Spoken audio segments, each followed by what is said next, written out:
मैं कहना ये बड़ी अच्छी गल है जी। ये पूरी दुनिया ते जानी चाहिए है कि पाकिस्तान ने अपने पंजाब का कल्चर जिंदा रखे। मैं तुहानू दसना कि मैं उकाड़े तो बिलोंग करता सीगा ते 92 तो मैं फील्ड च आया ते अज 2020 है ਇਹਦੇ ਚ 19 ਵੀ ਹੋ ਹੀ ਜਾਂਦੀ ਹੈ। ਤਰੇ ਖੁਦ ਹੀ ਇਸਤੇਮਾਲ ਕਰਦੇ ਨੇ, ਵੇਚਦੇ ਨਹੀਂਗੇ। ਇਹ ਅਲਹਮਦੁਲਿਲਾ ਸਾਡਾ ਵਿਆਹ ਜਿਹੜਾ ਸਾਨੂੰ ਫਖਰ ਹੈ ਦਿੱਤੇ।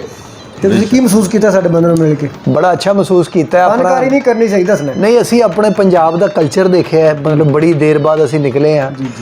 ਘੋੜਿਆਂ ਨੂੰ ਅਸੀਂ ਫਸਟ ਟਾਈਮ ਦੇਖਿਆ, ਉਹ ਜਿਹੜਾ ਕਿ ਨੇਜ਼ਾਬਾਜ਼ੀ ਟੈਂਟ ਪੈਂਟਿੰਗ ਵੀ ਕਹਿੰਦੇ ਇਹਨੂੰ, ਟੈਂਟ ਪੈਕਿੰਗ। ਹਾਂਜੀ, ਫਿਰ ਉਹ ਪੈਲੀਆਂ, ਉਹ ਕਲਚਰ ਜਿਹੜਾ ਬਚਪਨ ਸਾਡੇ ਨਾਲ ਹੀ ਸੀਗਾ, ਲੇਕਿਨ ਅਸੀਂ ਥੋੜੀ ਦੇਰ ਲਈ ਬੰਦਾ ਹੋਰ ਕੰਮਾਂ 'ਚ ਮਸਰੂਫ ਹੋ ਜਾਂਦਾ। ਤੇ ਨੇਜ਼ਾਬਾਜ਼ੀ ਕਿਹਦੀ ਲੱਗੀ? ਹੁਣ ਅਕਰਮ ਨੂੰ ਵੀ ਪੁੱਛ ਲਓ, ਥੱਥਾ ਹੈ। ਪੁੱਛ ਲੈਂਦੇ ਆ ਜਨਾਬ। ਤੁਹਾਡਾ ਪੂਰਾ ਤੁਹਾਡਾ ਕਲੀਅਰ ਕਰਕੇ ਤੇ ਫਿਰ ਅੱਛਾ, ਅਸੀਂ ਇੰਟਰਵਿਊ ਪੇ ਕਰਦੇ ਇਸੇ ਤਰ੍ਹਾਂ ਅਸੀਂ ਟੀਵੀ ਤੇ ਚਲਾਣਾ। ਅਸੀਂ ਕੈਜੂਅਲ ਭਾਈ ਸਾਡੇ ਤੇ ਅਸੀਂ ਗੁਫ਼ਤਗੂ ਕਹਿੰਦੇ ਨੈਚੁਰਲ ਤਰੀਕੇ ਨਾਲ। ਅਸਲ ਦੇ ਵਿੱਚ ਤੁਹਾਨੂੰ ਟੀਵੀ ਦੇ ਵੇਖਦੇ ਬੰਦੇ ਮੇਕਅਪ ਵਿੱਚ। ਅਸਲ 'ਚ ਸਾਡਾ ਜਿਹੜਾ ਫਨ ਆ ਇਹ ਲੋਕਾਂ ਦੀ ਅਮਾਨਤ ਹੈ।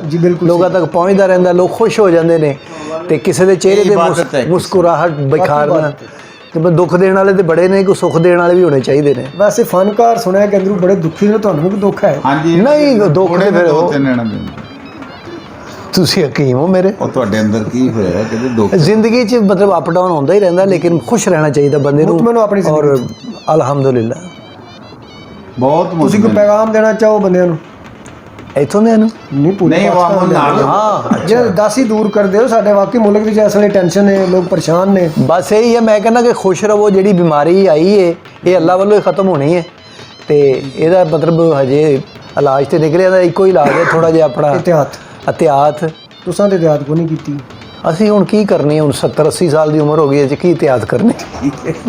ਕਰ ਲੈਣਗੇ ਆਪੇ। ਤੁਸੀਂ ਕੋ ਆਪਣੀ, ਕਿਉਂਕਿ ਅਸੀਂ ਜਿਹੜੇ ਪਿੰਡਾਂ ਵਾਲੇ ਲੋਕ ਆ, ਅਸੀਂ ਜਿਹੜੇ ਟੀਵੀ ਘੱਟ ਹੀ ਵੇਖਦੇ ਆ।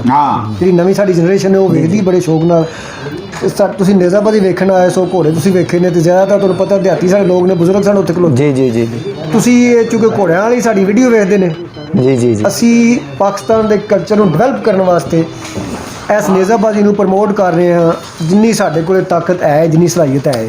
ਮੈਂ ਕਹਿੰਦਾ ਇਹ ਬੜੀ ਅੱਛੀ ਗੱਲ ਹੈ ਜੀ। ਇਹ ਪੂਰੀ ਦੁਨੀਆ ਤੇ ਜਾਣੀ ਚਾਹੀਦੀ ਹੈ ਕਿ ਪਾਕਿਸਤਾਨ ਨੇ ਆਪਣੇ ਪੰਜਾਬ ਦਾ ਕਲਚਰ ਜ਼ਿੰਦਾ ਰੱਖਿਆ। ਇਸ ਤਰ੍ਹਾਂ ਤੇ ਤੁਸੀਂ ਆਪਣਾ ਤਾਰਫ ਪੂਰਾ ਜਿਹੜਾ ਤੁਹਾਡੀ ਹੁਣ ਤੱਕ ਜ਼ਿੰਦਗੀ ਹੈ, ਹਾਂਜੀ, ਤੁਹਾਡੇ 1 ਘੰਟੇ 'ਚ ਕਰਾ ਦਿਓ ਕੰਮ। ਜਿਹੜਾ 5 ਮਿੰਟ ਦੇ ਵਿੱਚ ਸਾਨੂੰ ਦੱਸ ਦਿਓ।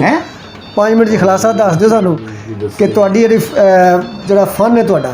ਨਹੀਂ, ਮੈਂ ਤੁਹਾਨੂੰ ਦੱਸਣਾ ਕਿ ਮੈਂ ਉਕਾੜੇ ਤੋਂ ਬਿਲੋਂਗ ਕਰਦਾ ਸੀਗਾ ਤੇ 92 ਤੋਂ ਮੈਂ ਫੀਲਡ 'ਚ ਆਇਆ ਤੇ ਅੱਜ 2020 ਹੈ ਤੇ ਇਹਦੇ 'ਚ 19 ਵੀ ਹੋ ਹੀ ਜਾਂਦੀ ਹੈ।